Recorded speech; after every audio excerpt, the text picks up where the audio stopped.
আমার মতো অলস কে আছেন?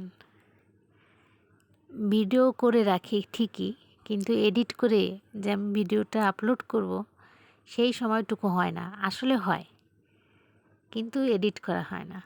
আসসালামু আলাইকুম, আমি হুমায়রা লিজা চলে আসলাম আর একটা ডেইলি ব্লগ নিয়ে। নুরিন মমস পেজ থেকে আপনাদেরকে স্বাগতম জানাচ্ছি। প্রতিদিন যে রান্নাবান্না করি আমি মূলত সেই রিলেটেড ভিডিওই করি। আজ আমি ফেসবুক পেজ নিয়ে কিছু কথা বলতে চাই, আপনাদের সঙ্গে শেয়ার করতে চাই। আরেকটা কথা আমি শেয়ার করি আপনাদের সঙ্গে, আমি যখন এই যে ভয়েস দিচ্ছি তখন আমার কিন্তু জড়তা কাজ করতেছে, কারণ আমি আগে পরে এইভাবে দিয়েছি, প্রথম এখন আর কি এইভাবে ভয়েস দিয়ে ভিডিও আমি কিন্তু দেই নেই। এখন শুরু করলে তো ভালোভাবে করা লাগবে। ফেসবুক পেজ ওপেন করলে অনেক বেশি দায়িত্ব বেড়ে যায়, অনেক বেশি পরিশ্রম করতে হবে আমাদের। প্রতিদিন একটা ভিডিও দিতে হবে, খুব ভালো হয় প্রতিদিন একটা ভিডিও দিলে, আর 3 থেকে 4টা রিলস দিলে।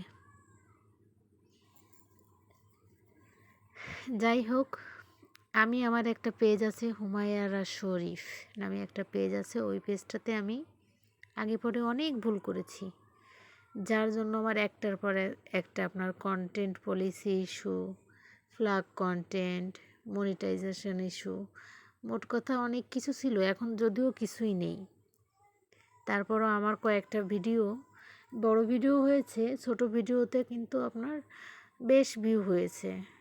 1.5 লাখের উপরে ভিউ আছে, 30-40 হাজার এরকমও ভিউ আছে। তারপরও আমি আমার ওই পেজটাতে আমার মনে হয় না যে আমি সহজে কিছু করতে পারবো, যার জন্য আমার এই নতুন এই পেজটা খোলা। নির্ভুলভাবে কিছু করতে চাচ্ছিলাম। এখন কিছুদিন এসে দেখছি যে কন্টেন্ট শেয়ারের ব্যাপারে একটা কনফিউশন এসেছে।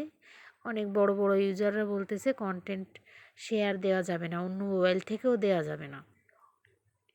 আবার অনেকেই বলতেছে যে নিজের মোবাইল থেকে না হোক অন্য একটা পেজ থেকে কন্টেন্ট বিভিন্ন অটো অ্যাপ্রুভাল গ্রুপে শেয়ার দেওয়া যাবে। এই ব্যাপারটা নিয়ে কিন্তু আমি অনেক কনফিউশনে আছি।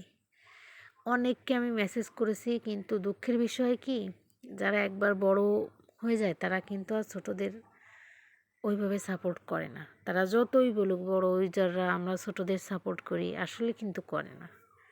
এটা কিন্তু আপনারাও দেখবেন, ছোট ইউজাররাই সবসময় বড়দের সাপোর্ট করে, ছোট ইউজাররাই ছোট ইউজারদের সাপোর্ট করে। এটা একদম সত্য কথা।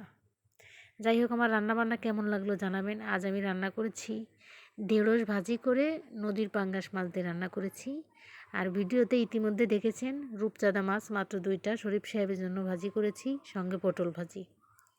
এই হলো আমার রান্নাবান্না। ভিডিওটি যদি ভালো লাগে লাইক, কমেন্টস এবং অবশ্যই শেয়ার করে পাশে থাকবেন। আপনাদের সহযোগিতা ছাড়া বা আমার সহযোগিতা ছাড়া, আপনার সহযোগিতা ছাড়া আমরা কেউ সফল হতে পারবো না। এই জন্য আমরা একে অন্যকে সহযোগী ভাবব, অবশ্যই প্রতিপক্ষ নয়। ভালো থাকবেন। আসসালামু আলাইকুম রহমতুল্লাহ।